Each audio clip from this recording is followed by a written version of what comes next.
abril foi comemorado então o Dia Mundial de Conscientização do Autismo. E para falar sobre esse assunto, nós vamos conversar aqui com a Fabiane Kopak de Matos, que vai trazer algumas informações então para as pessoas que estão nos assistindo. Fabiane, primeiramente, obrigado por aceitar aí nosso convite para fazer essa entrevista, para gravar essa entrevista. E para iniciar, eu gostaria que você se apresentasse primeiramente para as pessoas que estão nos assistindo, para que as pessoas conheçam um pouquinho quem que é a Fabiane. Seja bem-vinda. Muito obrigada, eu que agradeço o convite de estar aqui. Eu sou a Fabiane, eu sou professora municipal, né, há 23 anos, filha da terra, né?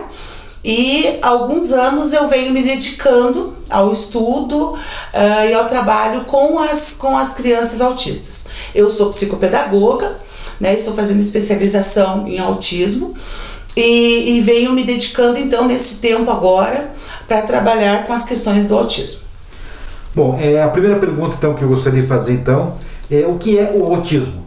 O autismo então é um transtorno neurológico onde acontecem algumas falhas, digamos assim, entre aspas, né, na comunicação, na socialização da criança durante o desenvolvimento dela.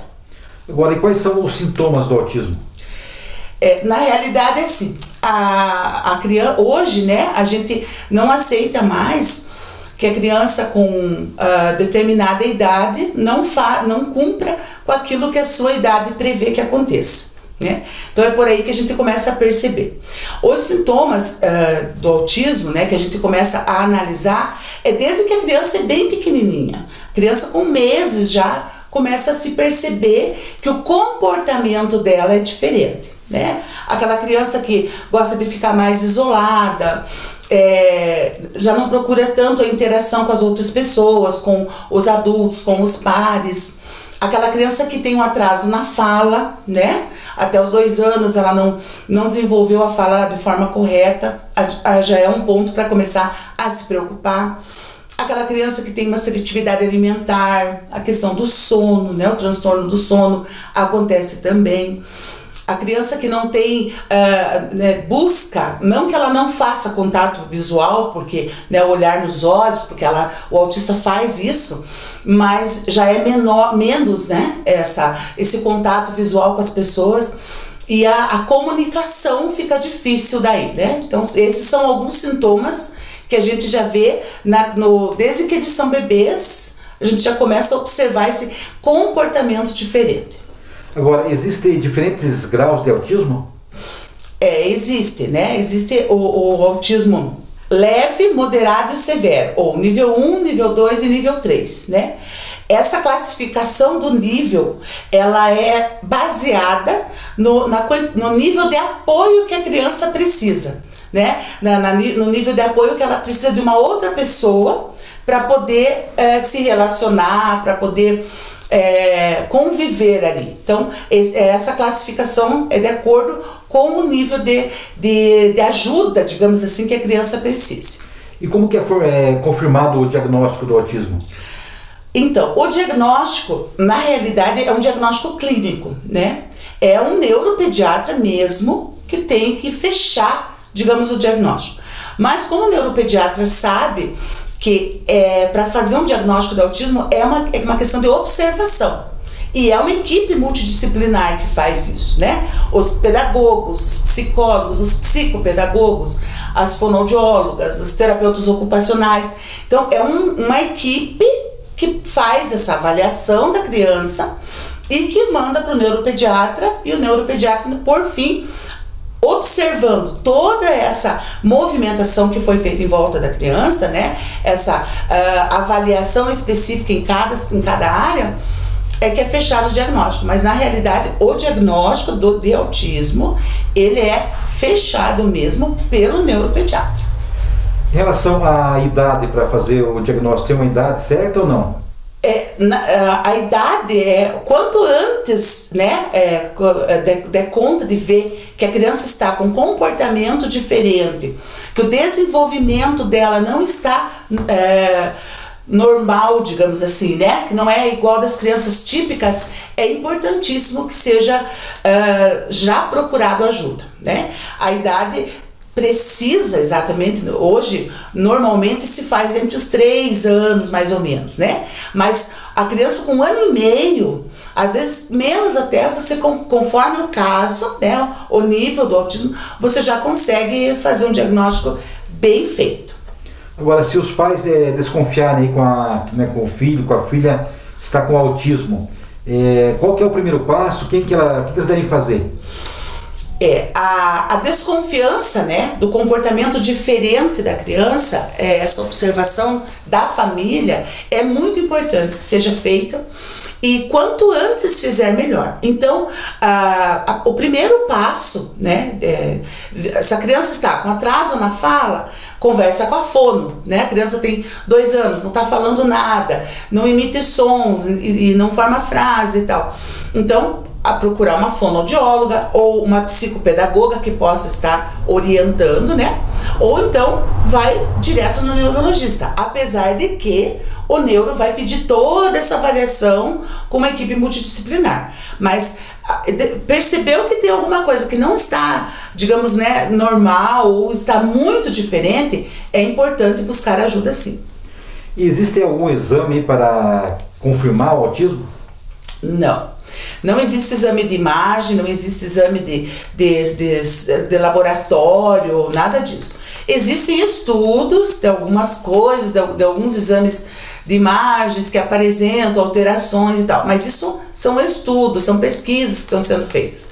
O diagnóstico do autismo é feito por observação, por avaliação com a professora da escola ou com a família, com o neuro, com a psicóloga. Então é um diagnóstico clínico, né? Mas não tem exame nenhum que comprove, né? Esse exame vai dizer lá, é autista. Não tem. Bem, nós estamos conversando então com a Fabiane Kopak de Matos, ela é psicopedagoga, né? Estamos conversando com ela, trazendo informações então sobre o autismo. Agora, Fabiane, o autismo tem cura? Não. O autismo, a criança que é uma vez autista, ela será sempre autista.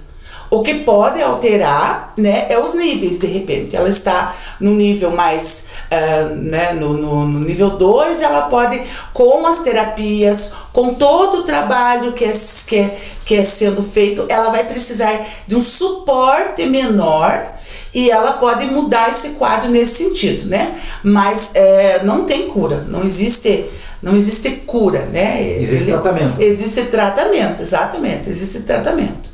E por que o tratamento precoce é importante?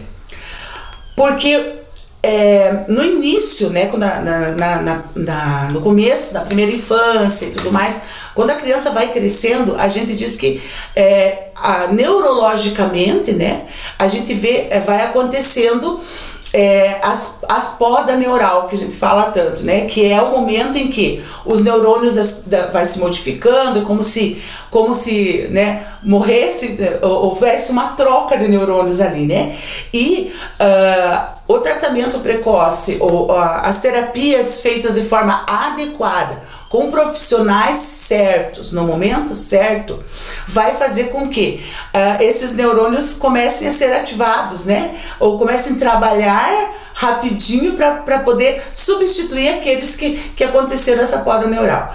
E quanto antes a criança for estimulada, for treinada, for trabalhada, né, as dificuldades que ela possa enfrentar podem vir se reduzindo, né, e ela pode ter uma qualidade de vida, que é esse que é o objetivo, que o autista tenha uma qualidade de vida muito boa. Então, quanto antes fizer, né, quanto antes começar as intervenções corretas, com o profissional certo, né, a qualidade de vida do autista esse que é o mais importante, melhora bastante. E a família também deve fazer terapia?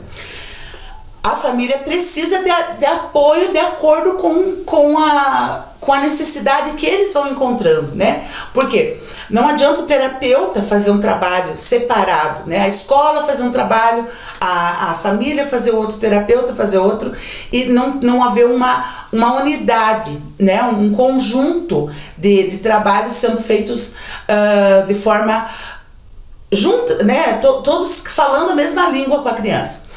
E nesse momento, às vezes, as famílias se apavoram, né? Ficam bastante ansiosas, passam por um processo de luto, de aceitação bem complicado, né? A gente já está acostumado a trabalhar com isso e a família precisa de apoio do profissional para ultrapassar as barreiras que vão acontecendo, né? E de certa forma também a família precisa estar preparada para os desafios da criança autista, que não são poucos, né? Não adianta a gente querer romantizar que o autismo é muito bonito, é muito fácil, porque não é, né? Existem grandes dificuldades, a gente enfrenta bastante dificuldade. E a família precisa desse apoio, sim. Eu considero que a terapia familiar, né, isso é fundamental. Agora, existe remédio para o autismo? Existe remédio para os sintomas, né? Porque normalmente ele vem associado com algumas situações que fazem com que a qualidade de vida do autista e da família se dificulte bastante.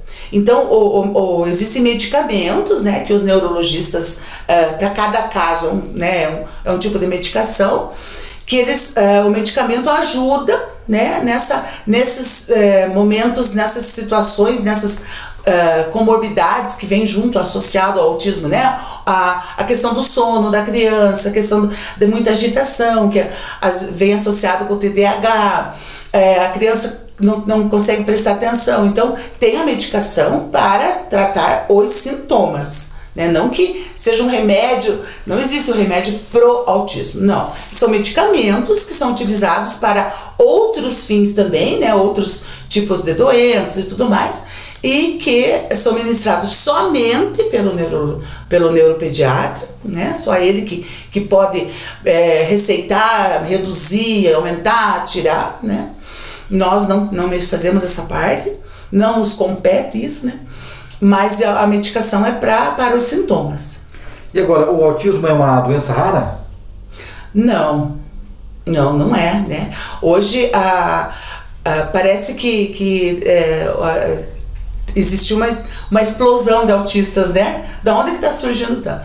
É que o autismo sempre existiu, né? Lá nos séculos ele já existia, só que era um olhar diferente, né? Era a criança ou o paciente era visto de forma diferente. E hoje os diagnósticos estão sendo muito mais precisos e estão sendo feitos mais diagnósticos, que não era feito anteriormente. Por isso que parece que apareceu tanto autista. Não, as pessoas estão estudando mais, buscando saber, se informando sobre o assunto, né? E por isso os diagnósticos estão aparecendo com mais frequência. Então, ele existiu, sempre existiu, só que era mascarado, né? Era de um outro jeito, de uma outra forma. Agora, homens e mulheres, eles possuem as mesmas chances de desenvolver o autismo? Não. O autismo, existem estudos e pesquisas, né, que comprovam que o autismo predomina em meninos. Tem mais meninos autistas do que meninas. Tá, e quais são os direitos e benefícios sociais do autista? Então, até o município já tem, né, até uma lei que foi feita, se eu não me engano, algum tempo atrás. Existem sim uma lei federal, né, uma lei própria do autismo, porque como é um transtorno de comportamento também, né, a criança, o autista tem uma grande dificuldade de estar em ambientes, né, de situações que para nós são corriqueiras. Por exemplo, para nós estar numa fila aguardando a vez é uma coisa tranquila, a gente sabe que para eles não é assim. Então existem algumas leis, né, que amparam essa questão da inclusão social, né, nas escolas. Tem uma série de direitos que eles têm garantidos na lei, né? Algumas delas, né, que eu me recordo agora, caixas preferenciais de banco, mercado, hospitais, né? Isso por conta de que a criança, ou o adolescente, autista ou adulto, autista, não consegue ficar ali esperando, não consegue, é muito abstrato isso para eles, né? Ou saber que eles têm que ficar parados esperando e tal. Então já é mais difícil. E tem também a questão da carteirinha do autista, que já está sendo trabalhada. A identidade já vem com o símbolo do autismo, né? E tem os direitos, algumas crianças recebem benefício, né? Isso já é uma parte mais assistência social, assim, eu já não tenho totalmente, né, o conhecimento sobre isso. Mas tem alguns direitos porque tem uma lei específica para isso. Agora, Fabiane, como que você se sente também trabalhando com essas crianças? É interessante, eu sou professora há, eu acho que uns 22, 23 anos. Já tive muitas experiências com sala de aula, né? Mas o trabalhar com o autista é um desafio enorme, né? Muito grande, porque requer muito estudo, muito empenho. A gente precisa estudar, você tem que conhecer, né, sobre isso. Mas é muito gratificante, porque quando eles começam a dar o retorno, né, ou você começa a modelar o comportamento, começa a perceber a interação deles com a gente, você cria um vínculo com eles muito grande. E a gente se sente gratificante, porque é muito gratificante, porque eles reconhecem o que você está fazendo, né? Reconhecem nos gestos. Às vezes, a gente é professor acostumado a ser abraçado e beijado por uma criança, né? Receber um carinho. E com o autista, quando a gente consegue, né, com aqueles que têm mais dificuldade, você receber isso, então ele está dizendo. E quando ele fala para você, ou quando ele demonstra esse carinho, esse amor, que ele consegue se comunicar dessa forma, você sabe que aquilo é verdadeiro, é real. Então eu acho assim um trabalho maravilhoso, gosto demais do assunto. Acho que as pessoas precisavam conviver mais com eles para aprender muito, porque eles nos ensinam todos os dias assim, a preciosidade que é os momentos de interação, de comunicação, né? De afeto, que eles são muito afetuosos. Então eu acho maravilhoso esse trabalho. Agora, Fabiane, as pessoas que estão nos assistindo nesse momento e queiram tirar uma dúvida, né, obter alguma informação, qual é o teu telefone que você puder passar para as pessoas que estão nos assistindo, quiserem conversar com você? Então, o meu telefone é o 99926 7078. Né? Eu atendo as crianças, né, estou fazendo esse acompanhamento. No momento, eu já tenho um grupo, né, de crianças que eu atendo, mas eu estou à disposição, né, no que a gente puder ajudar. Se eu puder, né, passar as informações, e se eu não puder, eu vou passar para pessoas que possam, né, saber mais e possam ajudar também, porque esse é um assunto que precisa ser feito muita consciência em cima do autismo, e que despertar para que mais pessoas trabalhem com isso, se dediquem, porque na nossa cidade, no nosso município, a demanda é bem grande. Bom, eu queria então aqui aproveitar esse momento para agradecer, né, a Fabiane Kopak de Matos por nos ter atendido, né, dedicado esse seu tempo para que nós pudéssemos aqui falar num assunto tão importante que é o autismo, já que dia 2 de abril foi o Dia Mundial de Conscientização do Autismo. Muito obrigado, Fabiane, por você ter nos recebido aqui. E deixo aí então agora para sua mensagem final a todas as pessoas que estão nos assistindo, e muito obrigado pela entrevista. Eu que agradeço o convite, fiquei muito feliz em você ter me convidado, porque é um assunto que eu gosto demais, né? E eu me coloco à disposição, né? As pessoas que se precisarem de alguma informação que eu possa ajudar, porque além de ser o meu trabalho, né? Eu sou professora municipal, trabalho na rede, né? Estou licenciada, mas eu trabalho na rede. Educação é um assunto que me encanta, sempre me encantou.